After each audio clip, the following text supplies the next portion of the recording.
Do you want to become a permanent part of the channel? Check out the Alliteration Gaming Patreon. Here you'll find different tiers that all let you get involved in my videos, as well as provide you with a shout out, exclusive Discord access, and the ability to see my content early and ad free. Now if you're new here, you're gonna need an account on the UGN site. This will let you sign up for events, locate stores near you, and of course accrue those redemption points to use in the loyalty shop. You can even snag yourself 50 bonus points right now if you let me refer you. Until August 30th, when you're signing up, just click on content creator and type my channel name in the box. Regardless of how you do it though, thanks for being part of the Alliteration Nation. Now, let's get on to the video. Good evening, my dear viewers, and welcome to another Alliteration Gaming video. My name's Levi, and we've got another deck commission lined up today. This one's gonna come from my patron Thomas Redman, and he asked me to build him a Shoji 2 deck with one minor caveat.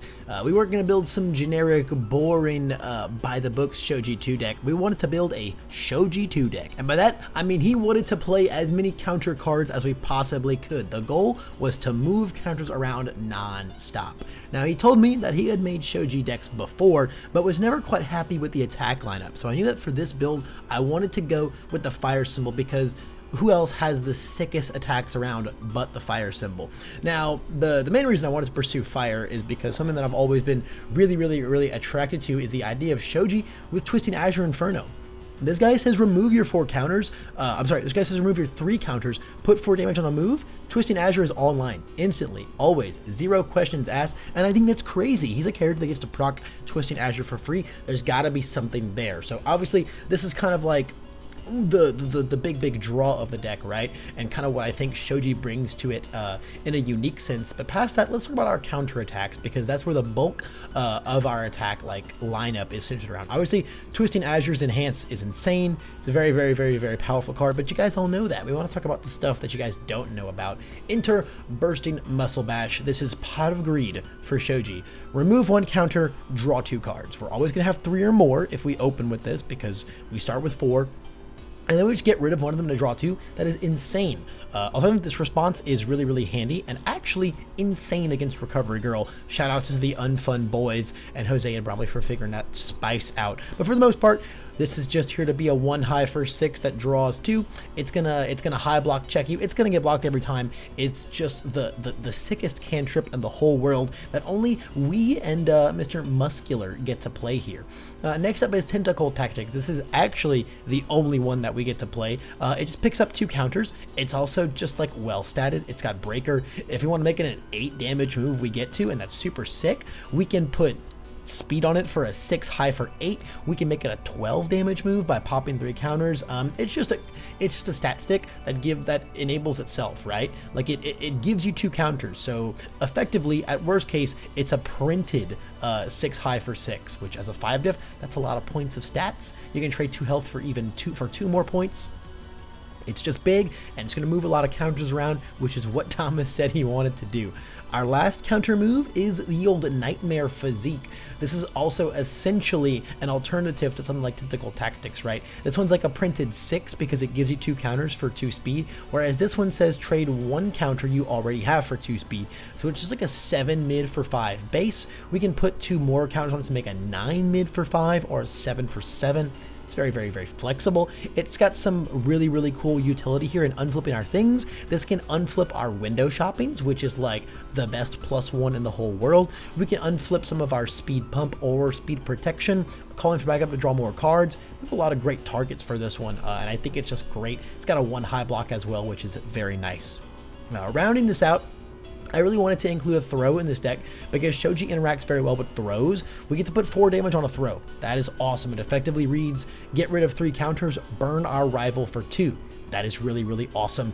Also, throws are guaranteed momentum, which interact really well with window shopping because that just says that we get 2 more counters. So the throws kind of fuel your counter train as well, which is really nice. On top of that, Fat Grapple is just a sick throw to play. If you have 7 readies, it's a base 8 damage move. Put 4 more on it. That's a 12 damage throw, 6 guaranteed. Super duper sick. Also, this deadlock is messed up. You play this and deadlock enhance into literally any of these things, into a Tentacle Tactics, it becomes a 9 high for 8 without any Shoji interaction with it. Messed up. messed up stuff. And also fire kind of struggles for deadlock.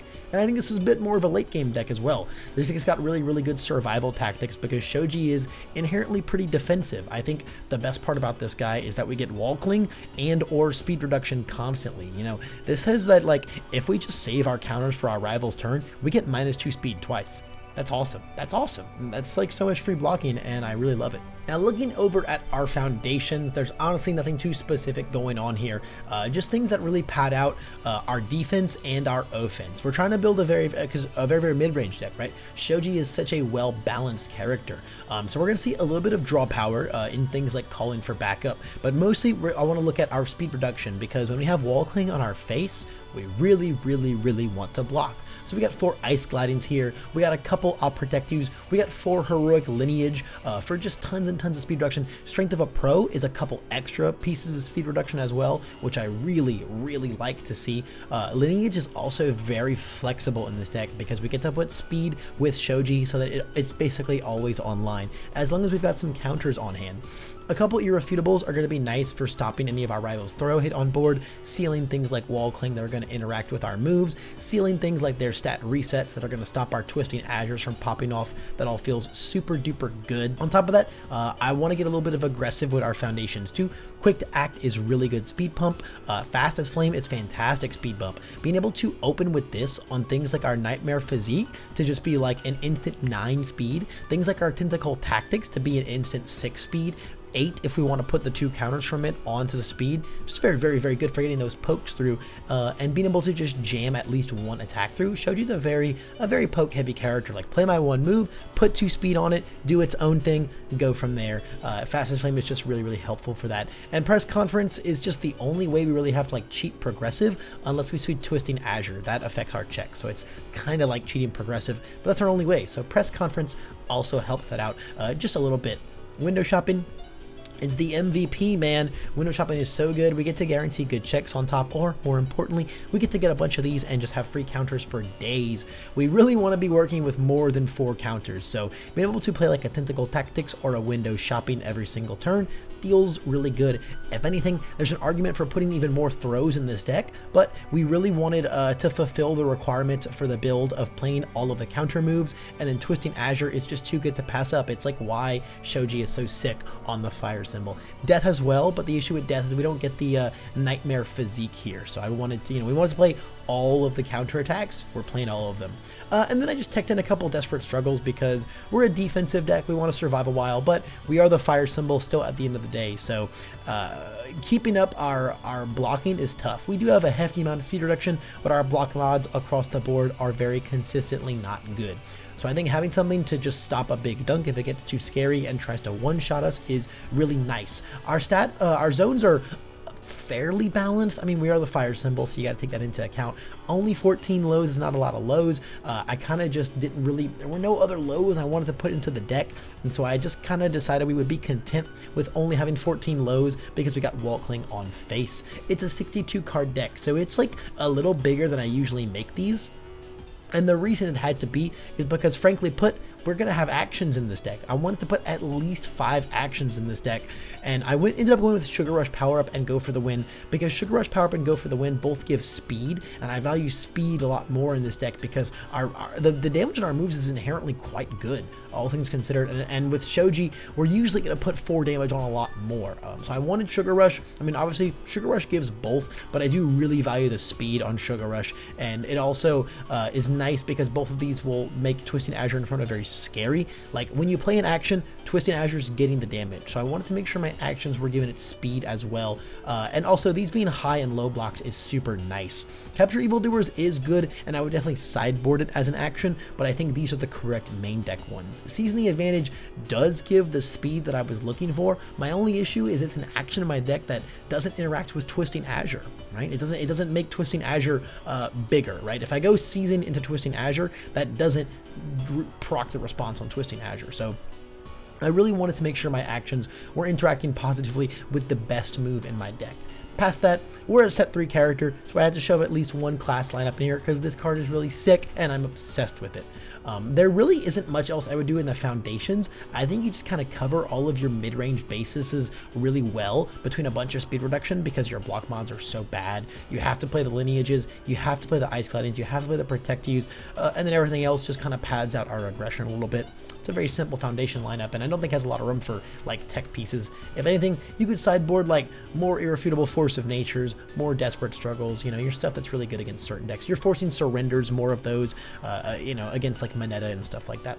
Attack-wise, though, I think there's a lot of alternatives you could consider. If you're not married to the full counter lineup, I think Bursting Muscle Bash is a must, but if you wanted to cut these maybe down a little bit, focus a little less on the counter lineup, things like Ice Storm's Breaker 2 are just so good to have in a deck that you know, struggles to chain block really well. Breaker 2 stops a lot of turns. Freezer Burn, our Freezer Burns are 8 damage base. On a move that they can't interact with, that's very scary. I think any character that can put damage on Freezer Burn, it's worth considering.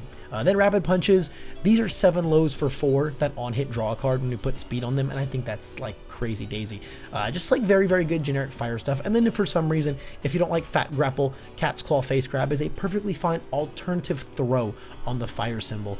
You know, it's a lot weaker for sure, but it is a 4 diff as opposed to a 5 diff, so I think there's definitely a decision to be made there. That's going to mark the end of this counter, all-in turbo counter-based Shoji 2 deck. Honestly, Shoji 2 is a character that I've really come around a lot after making a lot of content around him, and so this deck was a ton of fun to make, and I think really, really cool because it plays a lot of cards that you don't see very often, and then it plays one card that you do see very often, but it kind of does it in a really, really cool way because we're freaking Shoji 2, man. Holy cow. That's going to mark the end of this profile, though, guys. Thank you so much, Thomas, for commissioning this video once again. If you want your own experience just like this, you can check out my Patreon, linked down below, where you can check out all of the different tiers that let you influence my content in different ways. But even if you don't and you just watch this whole video, I appreciate that just as much. That's all the time I've got for today, but I hope I can see you in the next one.